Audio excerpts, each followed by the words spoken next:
episode of Brain Dead Mechanic. We today are going to take this gem of a 2005 Nissan Sentra 1.8S that has a known issue with the rear window regulator, and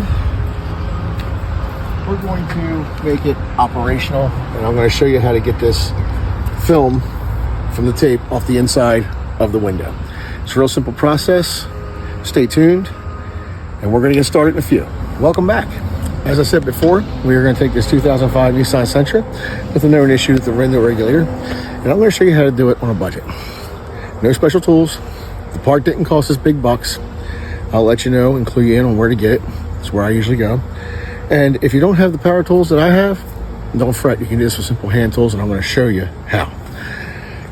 First things first, let's go over what we have here in our layout. First, we have our window regulator. Now this piece right here, I got the entire assembly. You don't have to. You can go online and order just this clip that's inside of here. This clip is what fails, and it causes your window not to go up and down. It can also cause it to fall down inside the door. Some people hold it up with tape, as you see here. Others, they put a black trash bag over top of the door to keep water out. We're going to fix this issue with this. I got this part at Chaz's Used Auto Parts. We went and found a 1.8S special edition like this one, the same cream color interior, and we got a working regulator out of it with the clip attached. We're going to attempt to install this. You're going to need either a 3/8 impact with a 3/8 extension and a 10mm socket, or if you don't have that, a simple ratchet, Pittsburgh, Harbor Freight, nothing special. Ratchet was $5, and your extension with your 10mm socket. All these tools are from Harbor Freight. They also sell Bear. They sell Pittsburgh steel, generic chromium, little 3-inch extension, nothing special. All right, now let's focus on the door panel. This can be a little bit intimidating, but don't let it. My neighbor's already been here. I've had these apart in the yard where I get my parts, and it's a pretty simple process. There's a tiny little trim screw here, which you can see is not really holding anything because it came out of the door already, and the clip is somewhat broken. So what we're going to do is, first off, before we remove this switch, we got to get this off. Now, a lot of your Japanese cars simply pop apart. This one's going to give me a bit of a hassle, which is why we have our trim tool. And with our trim tool, she just pops right out. Boom, done deal. A little metal clip here holds the cup holder in down here against this plastic piece, and the rest is just these little plastic clips that pop out. I'm going to take this little guy and we're tossing him aside up here where we know where he's at. Now this just lifts up and back. It has a little tab on the front, so you don't want to start prying on this from the front. But if it's in there and you can't really get it because it's in there good, take your pry tool, stick it just underneath the back, and pop her up. Then you want to slide the switch back that way and out, revealing our plug. Be gentle with these. I've seen guys pull the wires out of the tab, so you don't want to yank this by the wires. You want to take and push this tab in right here with a screwdriver or your trim tool, and you want to use the connector itself to back it out. So I'm pushing in, and I'm unplugging as I'm pushing, which is a little bit harder than it looks.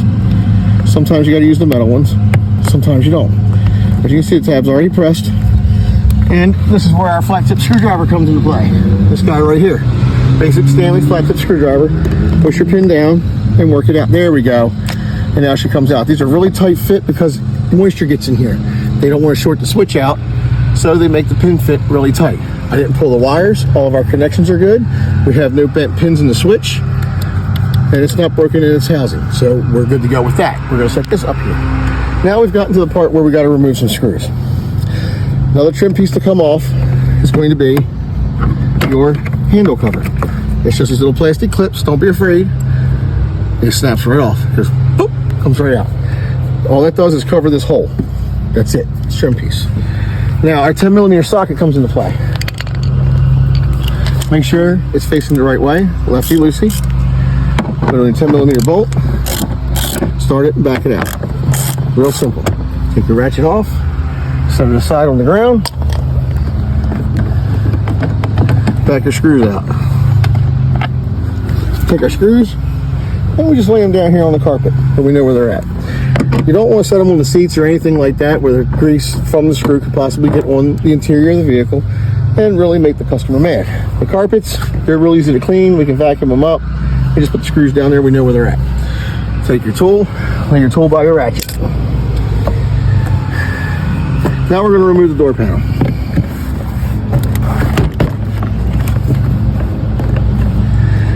And that involves taking off this tape that has been on here for God knows how many years. So, yank, and there she is, she's off. And as you can see, here's the screw clip with this little plastic screw that's supposed to be taken out. This attaches to the door right here. So we're gonna put that back in. I'm gonna show you how to fix that. We got our door panel off, make sure there's no goop on it. Sometimes the goop that holds this on gets on the door panel. If you lay it on the seat, no bueno. What I like to do is I like to lay it face down or face up, backside down, in the front of the car, where we know where it's at. Our door panel's there, it's safe, it's not going anywhere. Now, we're going to be using some products. One's for lubrication, one's for cleaning. You have to excuse my neighbor, he's cutting his grass. Well, our landscape crew. First off, you can either use just a regular razor blade with a single side, or be like me and spend 20 bucks on a snap-on truck and buy a little scraper that holds the razor blade. Either way works fine. You're going to want some glass cleaner. This is tire shine, but glass cleaner looks a similar way. I grabbed the wrong can, my bad. We're also going to need industrial strength silicone. It's very specific. Do not get PB Blaster or any kind of penetrating fluid on your rubber run channel. You can destroy the run channel with penetrating fluid. Don't use WD-40. WD-40 is like for certain applications, let's just say. You always want to get specific silicone-based spray. It'll clean the run channel, it'll lubricate the run channel, and it'll ensure that your new regulator and motor last a little bit longer. All right? Now, we have sound deadening material. Some of this stuff has goop on it, and it's really, really difficult to get off. This has already been off in the past. My neighbor, he's already taken the liberty of taking this apart. All this is, it'll tear on you. Don't worry about it, because it will go back on. That's why they make tape, and all this gets hidden. So, see how it groups up there? It's kind of like, So take your razor blade and cut it. Okay? Don't get it on your arm. Silicone spray is the only way to remove this.